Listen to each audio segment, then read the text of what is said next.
Praise the lord brothers and sisters. మహాదేవుడు మన రక్షకుడైన యేసయ్య పరిశుద్ధ నామంలో అందరికీ వందనాలు. ఈ మధ్య బాగా వైరల్ అవుతున్న న్యూస్, ప్రణీత్ హనుమంత్ అనేటువంటి చెప్పాలంటే ఒక సైకో సోషల్ మీడియాలో ట్రోలింగ్ చేసేటువంటి ఒక యూట్యూబ్ ఛానల్ని పెట్టి అతనిలాంటి మనస్తత్వం కలిగినటువంటి వెకిలి వేషాలు వేసే ఒక నలుగురిని పోగు చేసుకుని ఇతరుల మీద, ఉదాహరణకి ఎవరైనా ఆడపిల్లలు ఇన్స్టాగ్రామ్లోనూ షార్ట్ వీడియోలో రీల్స్ ఏమైనా చేసుకుని ఆడపిల్లలు వీడియోలు పెట్టి వాటి మీద వెకిలి కామెంట్స్ చేసి అందరూ నవ్వుకోవడం, అవి చూసి నవ్వుకునే ఆ శాడిజంగా ఆనందించే మనస్తత్వం గల వారందరూ కూడా వీళ్ళ ఛానల్ని సబ్స్క్రైబ్ చేసుకోవడం, ఛానల్ అనేది గ్రోత్ అవ్వడం. చాలామంది కామెంట్స్ కూడా చాలా సూపర్ అన్న, చాలా బాగా చేసావు, ఇంకా ఇలాంటి వీడియోలు చేయండి, ఇంకా రావాలని, మీ నెక్స్ట్ వీడియో కోసం వెయిట్ చేస్తున్నామని కామెంట్స్ పెడితే వీళ్ళని ఎంకరేజ్ చేయడం. ఇలాంటి మనస్తత్వం గలవారిని ఆనందింపజేయడానికి ఇతను మరింత రెచ్చిపోయి వీడియోలు చేయడం జరుగుతుంది.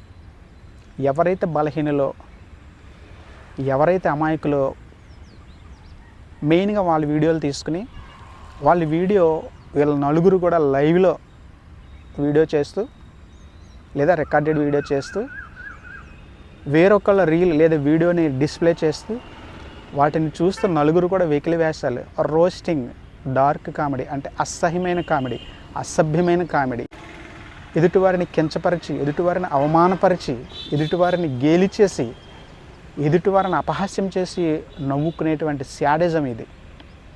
ఇలాంటి ఛానల్స్ యూట్యూబ్లో చాలా ఉన్నాయి, సోషల్ మీడియాలో మనం చూస్తూనే ఉన్నాము. కానీ చూసుకునే నవ్వుకునే మనస్తత్వమే తప్ప ఎవ్వరు కూడా ఖండించేవారు బహుశా ఉండరేమో. అయితే ఆడపిల్లల్ని కామెంట్స్ చేస్తున్నారు, చిన్నపిల్లల్ని కామెంట్స్ చేస్తున్నారు, ప్రతి ఒక్కరిని కామెంట్ చేస్తారు. ఈ ట్రోలింగ్ అనేది, ఈ అసభ్యమైన ట్రోలింగ్ అనేది ఎంతవరకు దారితీసిందంటే మాజీ ఎమ్మెల్యే రోజా కూతురిని అసభ్యంగా కామెంట్ చేయడంతో పాటు celebrity cinema actor Mahesh Babu కూతురిని కూడా చాలా అసభ్యంగా కామెంట్ చేసేదాకా వెళ్ళిపోయింది.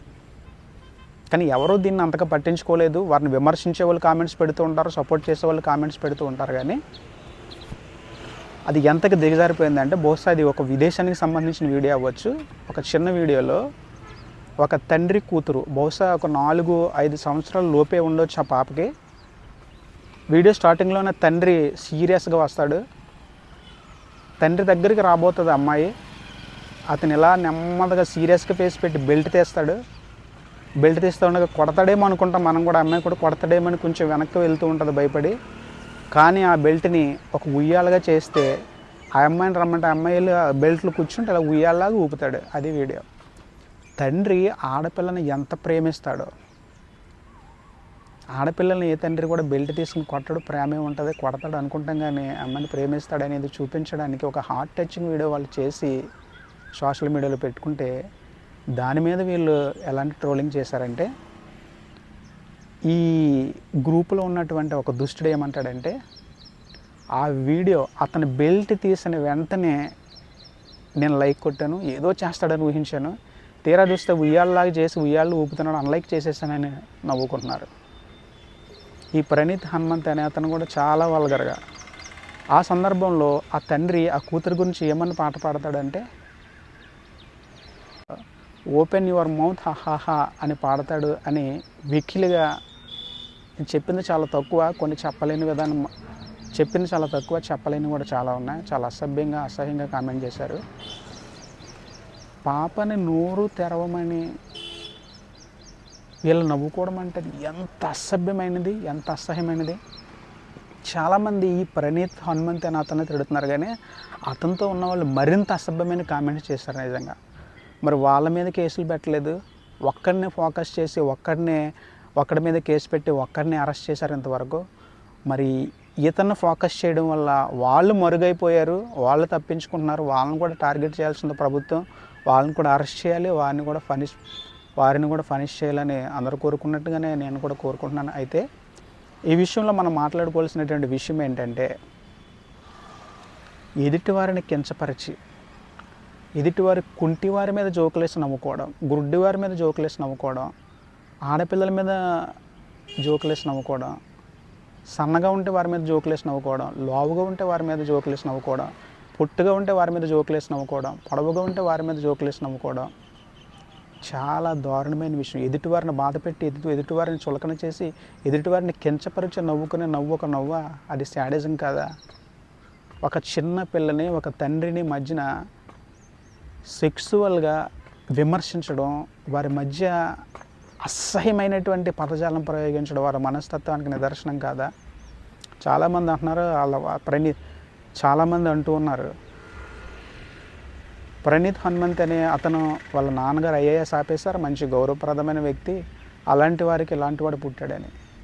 కానీ నిజానికి వాక్యం ఏం సెలవిస్తుంది అంటే, బాలుడు నడవలసిన త్రోవను వానికి నేర్పము, వాడు పెద్దవాడు అయినప్పుడు దాని నుండి తొలగిపోడు. చిన్నప్పుడు వాక్యాన్ని ప్రకారం మనం బిడ్డల్ని పెంచితే క్రైస్తవులుగా ఆ వాక్యం ప్రకారం మంచి చెడు బిడ్డలకి నేర్పి చెడుని విడిచిపెట్టాలి, మంచిని చేపట్టాలి, ప్రభువుకు లోబడి ఉండాలి అని మనం ఎప్పుడైతే నేర్పామో పెద్దవాడైనప్పుడు ఆ బిడ్డ దాని నుండి తొలగిపోడు. చిన్నప్పుడు మనం ఏదైతే నేర్పామో మన వాక్యమైన పాలతో పెంచినటువంటి ఆ మార్గం నుంచి బిడ్డ తొలగిపోడు పెద్దవాడైనప్పుడు అని వాక్యం సెలవిస్తుంది. కానీ పెద్దవాడైనప్పుడు ఇలాంటి పనులు చేస్తున్నారంటే చిన్నప్పుడు వారిని సరిగ్గా పెంచలేదనే కదా అర్థం. వాళ్ళ తండ్రి ఐఏఎస్ ఆఫీసర్, అతను మంచివాడు, అలాంటి వాడికి ఇలాంటి వాడు పుట్టాడు, వాళ్ళ తల్లిదండ్రులను ఏం అనకుండా అని చాలామంది అంటూ ఉన్నారు. కానీ అతని తండ్రి ఇచ్చినటువంటి ఒక ఇంటర్వ్యూ చూశాను. ఆ ఇంటర్వ్యూలో నా కుమారుడు, నా కొడుకు, నా చిన్న కొడుకు ₹1 కూడా మమ్మల్ని అడగడు, తన కాళ్ళ మీద తను నిలబడ్డాడు, కష్టపడి యూట్యూబ్ ఛానల్ పెట్టుకున్నాడు, ఆ యూట్యూబ్ ఛానల్ మీరు కూడా చూడండి, మంచి కంటెంట్ చేస్తున్నాడని చెప్పాడు. కానీ అతని కుమారుడు అప్పటికే వల్గర్గా ఎదుటివారిని కించపరుస్తూ, అపహాస్యం చేస్తూ, అవమానపరుస్తూ, వెకిలి వేషాలు వేస్తూ, నవ్వుకుంటూ శాడిజంగా చేస్తున్నటువంటి వీడియోలు అతని తండ్రికి గుడ్ కంటెంట్ అని ఎలా అనిపించింది? వారికి అలాంటి మనస్తత్వం ఉంటేనే కదా, అలాంటి మనస్తత్వం కదా పిల్లల్ని సపోర్ట్ చేస్తారు. కానీ మనకు వాక్యం సెలవిస్తుంది, దుష్టుల ఆలోచన చొప్పున నడవక, పాపుల మార్గం నిలవక, అపహాసకులు కూర్చుండు చోటను కూర్చుండక. క్రైస్తవులు అనబడిన వారి పిల్లల్లో కూడా చాలామంది అలాంటి అపహాస్యం చేసే వీడియోలు చూడటం, నవ్వుకోవడం, వాళ్ళకి లైక్ కొట్టడం జరుగుతుంది. ఎందుకంటే బాలుడు నడవలసిన త్రోవను వాడిని నేర్పే విధానం లేదు. ముందుగా బాలుడు నడవలసిన త్రోవను వారికి నేర్పాలంటే తల్లిదండ్రులకు జ్ఞానం ఉండాలి. తల్లిదండ్రులకు జ్ఞానం లేదు. తల్లిదండ్రులు పిల్లలు కలిసి ఈ అపహాస్యం చేసే వీడియోలు చూడటం, అసభ్యమైన వీడియోలు చూడటం, డ్యాన్స్ ప్రోగ్రాములు చూడటం, రియాలిటీ షోలు చూడటం, కొన్ని అసభ్యమైనటువంటి సన్నివేశాలు వచ్చేటువంటివి కూడా తల్లిదండ్రులు పిల్లలు కలిసి చూసేటువంటి విధానం వచ్చేసిందంటే ఎంత దౌర్భాగ్యంలో ఉన్నాం మనం. ఈ విషయం నేను అందరికీ చెప్పడం లేదు, కానీ ప్రాముఖ్యంగా ఈ వీడియో క్రైస్తవుల కోసం. కాబట్టి మన పిల్లలు ఒకవేళ మనకు తెలియకుండా ఎవరైనా అపహాస్యం చేస్తున్నారేమో, దారింటి వెళ్ళి ఆడపిల్లల్ని కామెంట్స్ చేస్తున్నారేమో, పొట్టివారిని చూసి నవ్వుతున్నారేమో, సన్నగా ఉన్నారని ఎగతాళి చేస్తున్నారేమో, కుంటివారినో, గుడ్డివారినో, మూగవారినో, చెవిటివారినో ఎగతాళి చేస్తున్నారేమో, మనం కూడా గమనించుకోవాల్సిన అవసరం ఉంది. మన పిల్లల కొరకు మనమందరం కూడా ప్రార్థన చేయాలి. అపహాసకుల చోటను కూర్చుండకూడదని పిల్లలకు నేర్పాలి. ఎదుటివారిని గేలి చేయకూడదనేటువంటి వాక్యాన్ని మన పిల్లలకు నేర్పాలి. మంచి మార్గంలో మన పిల్లల్ని మనం నడిపించుకోవాలి. ఎందుకంటే ఈరోజు ఎంత శృతి మించిపోయిందంటే, ఎంత మితిమీరిపోయిందంటే, ఒక అభంశుభం తెలియనటువంటి ఒక పసి పాప మీద సెక్సువల్గా దారుణమైన కామెంట్స్ చేసి ఆనందించేటువంటి విధానం వాళ్ళలో ఉందంటే, ఈరోజు ఆ కామెంట్స్ చేశారు కాబట్టి వాళ్ళు దొరికారు. కానీ ఇంతకుముందు ఇలాంటివి ఎన్ని చేశారో, ఇలాంటి ఎన్ని పనులు చేశారో. చాలామంది మన కుటుంబాల్లో, మన పిల్లల్లో కూడా ఇలాంటి మనస్తత్వం కలిగిన వారు ఉంటారు. వాళ్ళైతే ప్రణీత్ హనుమంత్ అనేటువంటి బ్యాచ్ తెగించి పబ్లిక్లో మాట్లాడారు. కానీ మనలాంటి వాళ్ళ కుటుంబాల పిల్లలు చాలామంది పబ్లిక్లో మాట్లాడరండి, కానీ అలాంటి మనస్తత్వం కలిగి ఉంటారు. సమాజానికి భయపడి పబ్లిక్లో మాట్లాడరు, కానీ ఇలాంటి మనస్తత్వం కలిగి ఉంటారు. వారు పెద్ద అయిన తర్వాత మనకు కంట్రోల్ చేయడం మన వల్ల కాదు. అందుకే మొక్కయ్య వంగనేది మానే వంగున అంటారు. కాబట్టి బాలుడు నడవలసిన త్రోవనే మనకు నేర్పాలి. చిన్నప్పుడే ఆడపిల్లలను గౌరవించడం నేర్పాలి. కుంటివారిని గేలి చేయకూడదు, గుడ్డివారిని గేలి చేయకూడదు, మూగవారిని గేలి చేయకూడదు, సన్నగా ఉంటే బక్కోడని పిలవకూడదు, పొట్టిగా ఉంటే పొట్టోడని పిలవకూడదు, లావుగా ఉంటే బండోడని పిలవకూడదు, బాడీ షేమింగ్ అనేది చేయకూడదు. ప్రతి ఒక్కరిని గౌరవించాలి. మనకున్నటువంటి రూపం, మన శరీరం దేవుడిచ్చిందే, దేవుని సృష్టే. మనం ఎవరినైనా శారీరకంగా మనం అవమానపరిస్తే, కించపరిస్తే దేవుడిని కించపరిచినట్టు మన పిల్లలకు మనం నేర్పాలి. చాలామంది అంటూ ఉంటారు కదా, అన్న చెల్లెలు మాట్లాడుకుంటున్నా కూడా అరం కట్టేటువంటి సమాజంలో మనం ఉన్నామని, అలా అనుకుంటారని. కానీ సమాజం ఎంత పాడైపోయింది. పసిపిల్లల గురించి అంత అసహ్యంగా మాట్లాడడం, అది వింటే మనకే చాలా కొంతమందికి కోపం వస్తుంది, కొంతమందికి బాధ కలుగుతుంది, కొంతమందికి అసహ్యం వేస్తుంది.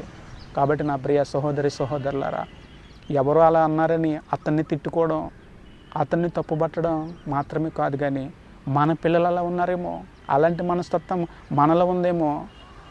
జబర్దస్త్ అనేటువంటి షో మీలో చాలామంది చూస్తూ ఉంటారు. క్రైస్తవులు అలాంటివి చూడకూడదు, కానీ రహస్యంగా చూసేవాళ్ళు చాలామంది ఉంటారు.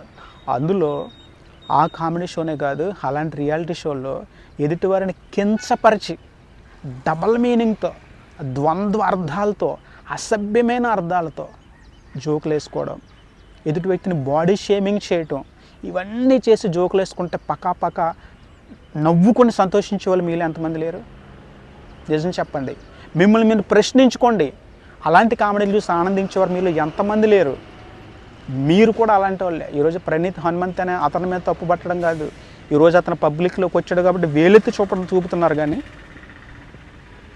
ఎవరికి తెలియకుండా అలాంటి క్రూరమైన మనస్తత్వం కలవారు మీలో, మాలో, మనలో ఎంతమంది ఉంటారో మనం ప్రశ్నించుకోవాలి. ఒకవేళ మనుషులు మనం చూడకపోవచ్చు, కానీ మనకు దేవుడు చూస్తున్నాడని ఎరిగి మన మనస్తత్వాన్ని సరిదిద్దుకునే వరకు ఉండాలి. ఈరోజు ఎవరో కూతురు మీద కామెంట్ చేశారు, రేపు మన మీద అవ్వచ్చు, మన పిల్లల మీద అవ్వచ్చు. మనలో మార్పు రావాలి. మనం దేవుని ఎరిగిన బిడ్డలుగా, ప్రభువును నమ్ముకున్నవారుగా, ప్రభువుని ఆజ్ఞలు పాటించేవారుగా, మనల్ని ప్రభువే సృష్టించాడు కాబట్టి ఒకరినొకరు గౌరవించుకోవాలి. నిన్ను వల్ల నీ పొరుగు వారిని ప్రేమించుకోమని దేవుడు చెప్పాడంటే ఎదుటి వారిని కించపరచకూడదు, అపహాస్యం చేయకూడదు. ఇవన్నీ పాటించి దేవునికి లోబడి, ఒకవేళ మనలో అలాంటి వాళ్ళు ఎవరిని ఉంటే ఒప్పుకుందాం, ఈరోజు ఒప్పుకుందాం. ప్రభు, నేను కూడా ఎంతోమందిని అపహాస్యం చేశాను, ఎంతోమంది మీద జోకులేసి నవ్వుకున్నాను, ఎంతోమందిని కించపరిచి ఆనందించాను. ఎన్నాళ్ళు ఎదుటి వరాలు చేస్తే తప్పని నాకు అనిపిస్తుంది, కానీ నేను అదే మార్గంలో ఉన్నాను, అదే పనులు నేను చేస్తున్నాను. ప్రభు, నన్ను క్షమించి, ఈరోజు నేను మారతాను.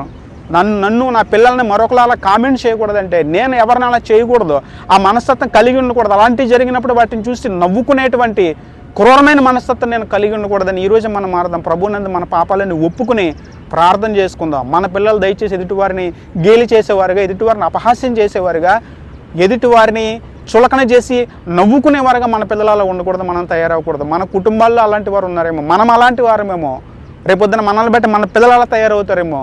మనం గ్రహించుకుని బాలుడు నడవలసిన త్రోవనికి వానికి నేర్పుదాం. బాలుడు నడవలసిన త్రోవని వానికి నేర్పడానికి కావాల్సిన జ్ఞానం మనకి ఇవ్వమని మన ప్రభువుని అడుగుదాం. వీళ్ళు ఎవరికైనా జ్ఞానం కొద్దిగా ఉంటే వాడు దేవుని అడగవలను, అప్పుడేదో మనకు అనుగ్రహించబడిందని వాగ్దానం చేసిన ప్రభు మనకు ఆ జ్ఞానమును అనుగ్రహించును గాక.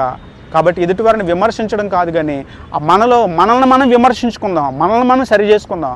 సమాజంలో మంచివారుగా మొట్టమొదటి అడుగు మనమే వేద్దాం. సమాజానికి ప్రభువుని చూపిద్దాం, ప్రభు ప్రేమను పంచుదాం, సమాజాన్ని బాగు చేద్దాం. మనందరం సంతోషంగా ఉందాం. అందరికీ వందనాలు.